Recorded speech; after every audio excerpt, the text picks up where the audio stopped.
uDlamini umzimba okhalimali nobaba uMngoma khona la eHarding. Dlamini niphumile nazoseka ufele emntwini njenganensizwe enihleze nina.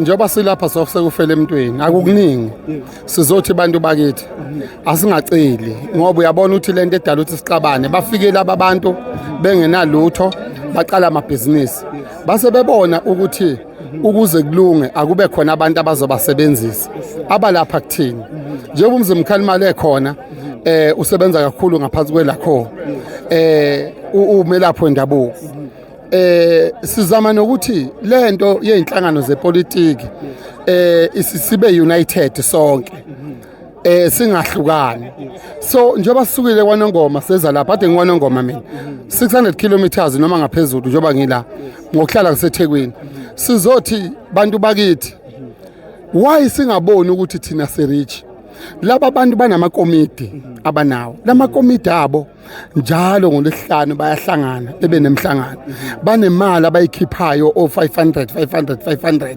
le mali yona mali esetshenziswayo ukuthi kuthengwa abanye bethu ukuthi nangu uyangiphazamisa wena ngigade why thina singahlangani sibe into eyodwa sithi enough is enough asiqala amabhizinisi siqalele thina yini evimbayo bantu bakithi sifuna ukucatshangelwa njengamalokhuza afika sekuhlelo yonke into afika sengena yini singahlangani thina njengoba silapha la kwaZulu Natal ngicabanga ukuthi sila ko 16 million mangaphosisi mangathiwa sonke siyahlangana sithi sikhetha ubani nobani esibabonayo ukuthi ba right bathembeke bese sithi sifuna ukuyivulela thina imisebenzi yini ezohlula lapho sifuna ukucatshangelwa thina njalo thina bantu abamnyama sifuna ukucatshangelwa kuthiwa yini ukuvula isitoro ngoba uvula isitoro ukuhamba uye lapha esitoro ufike uode ubuye usebenza uthatha imali eprofit uyibeke eceleni uthatha imali ade uode ngayo ube rich now so babonile ukuthi thina silele thina silibele ukuqabana hayi mina ngiyipolitical party ukuthi mina ngiyipolitical ukuthi mina ngiyipolitical party ukuthi ekugcineni lento yama-political amaningi ayasdivide inkinga nabo siyaya nathi emazweni abo siyohlanganisa izinduku kodwa musani ukuza la nizomosha musani ukuza la nizothengisela ama-drugs ey'ngane zethu musani ukuza la nizothatha iy'ngane zethu niyidayisise ngomzimba musani ukuza la nizoyibona ukuthi ningcono nina kunabantu base-South Africa yini abangcono ngayo ngoba kufanele bona ngabe bayafika bakhona ba-right angiphiki khona ngisho ku-social media bakhulumayo besho ukuthi no thina siyayeseka i-South Africa lokho ekwenzayo kufanele ukuthi kwenze bathi-ke hhayi umthetho akufuneki siwuthathe ezandleni zethu so kwenze njani abaphathi bomthetho behleli phansi benika amasende yini soyenza ngoba abaphathi bomthetho bahleli ema-office bashawa ama-ekhona abanendawo amaphoyisa amanye athatha ama-bribe abanye bethu bayathengwa ukuthi bebulala abanye bethu yizo leli sikhuluma ngalo iy'ngane zethu ziyofela ngamathe amathuna ethu ngoba thina senzanga lutho silibele utshwala ade ngibuke enye insizwa lapha ngiyikhuza emini ilanga libalela idakwe utshwala lo muntu mangathi uyafika emzini wakhe uzobona ngani unkosikazi wakhe emakhona into erong ayenzayo uzobona ngani makhona ingane engekho ngoba udakwe utshwala indoda enjani edakwe emini ngo-12 dakwe utshwala yiliphi izwe lakhiwayo lapha Mfowethu Dlamini asidlulele ngapha kubaba uMngoma sizwe naye uvulwa okay so ninjani baba uMngoma Siyaphila ngane yakwethu kunjani? Siyaphila na Yebo bhuti.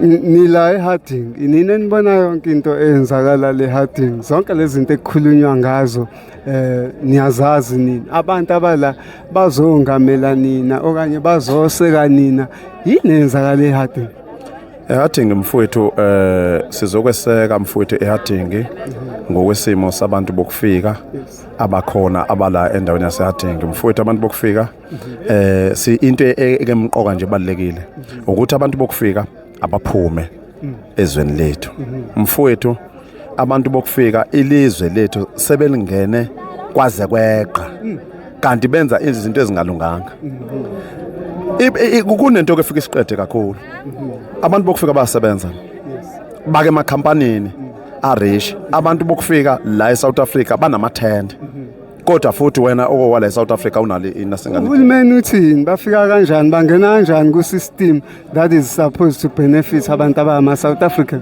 into eyinkinga enkulu mfowethu abantu bake eSouth Africa mabe ngaba neqiniso into eshodayo la ukuthi uhulumeni wethu abe neqiniso kuyeke ukudizwa abantu bokufika kuthathwe izimali kubona benzelwa ama-ID kube kuumuntu okufika ezokwenzela i-ID la izweni lethu. Uhulumeni manganeqiniso nje lokuthi aqinishe lapha Home Affairs bayeke nokuthi benzelwe amaphepha okuba babe la beze begcina bedakayisa izidakamizwa, babe nama-tuck shop amancane ama-small business, lama small business obukufuna kuthiwa sikhulisa osomabhizinisi bethu abancane. Asenabo thina osomabhizinisi la kuleli zwe lakithi. Ngani ngoba amabhizinisi sekuyazi ukuthi ibhizinisi lani elendiye, kodwa lo muntu wokufika ezweni lakho uyavota wena.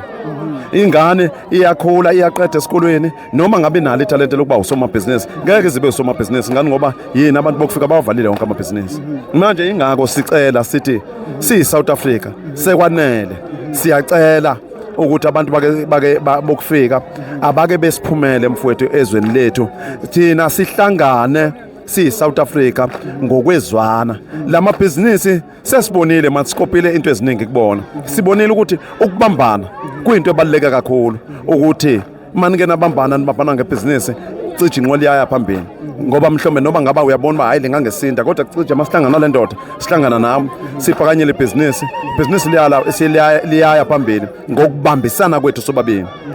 Okunye baba umngoma esikubonile sesizovala nje sibone onoteksi bekhuluma into ethanda ukuhluka nale ecatshangwa abanye bekhala ngokuthi imashi iphazamisa ukusebenza kwabo, it's month end kufanele ngabe bayakwazi ukusebenza akusebenze. Kuthini ukuphawula kwakho kulokho mfowethu onoteksi? Nathi uyabona nje namhlanje bonginemashi bezoba ke Mzimkhulu besihlele nawo fele emntwini, ngiyabona ukuthi la engiyi-1 eHardinge nake Mzimkhulu akube yi-1. Ngani ngoba sibalekane na ukuthi makukhwahla ngala babaleka batshone la ezasi, makukhwahla ngale beza ngapha.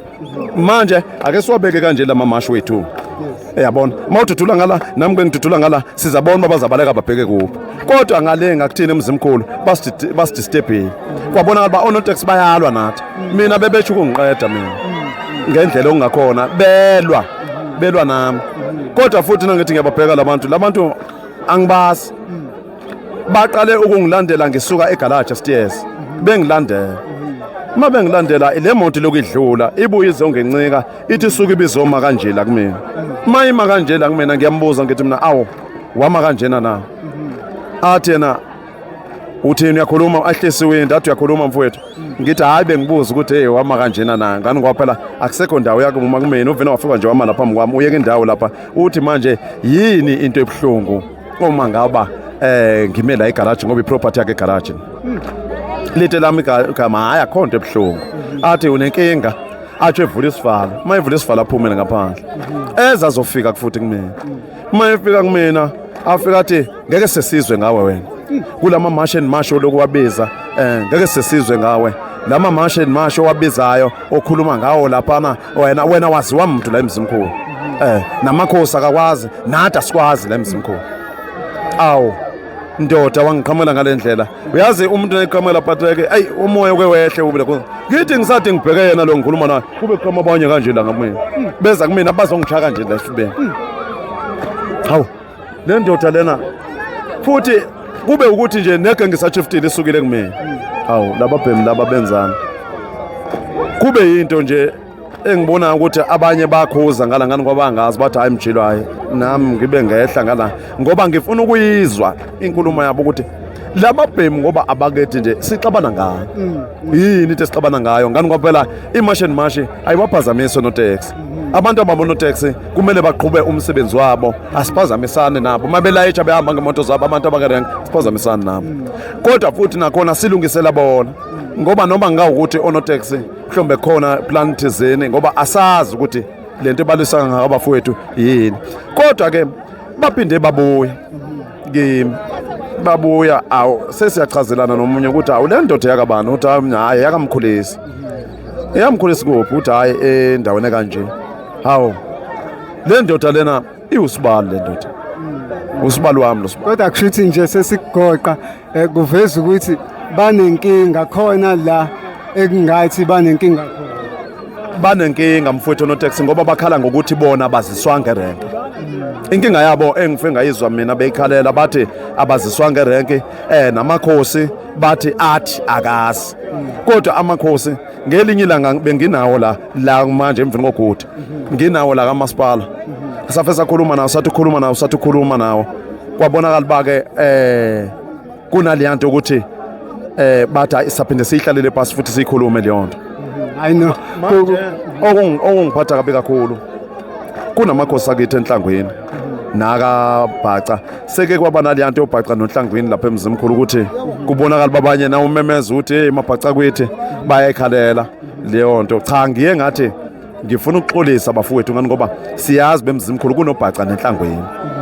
Abanye abantu nawuthi usebenzisa lento esiyisebenzisa eGoli ukuthi hey maBhaca njengoba ngoba phela kuyaziba nakuthiwa owake eMzimkhulu nje eGoli kuyaziba umuntu wayeMzimkhulu iBhaca vele ya uyabona nje na uthethe uthi nje hayi owake eMzimkhulu kuyatsho ukuthi hayi iBhaca leli yebo nobuzazi wena ukuthi nawo sola eMzimkhulu kunenhlangweni neBhaca kodwa eGoli ingqilikithi yoMzimkhulu iBhaca.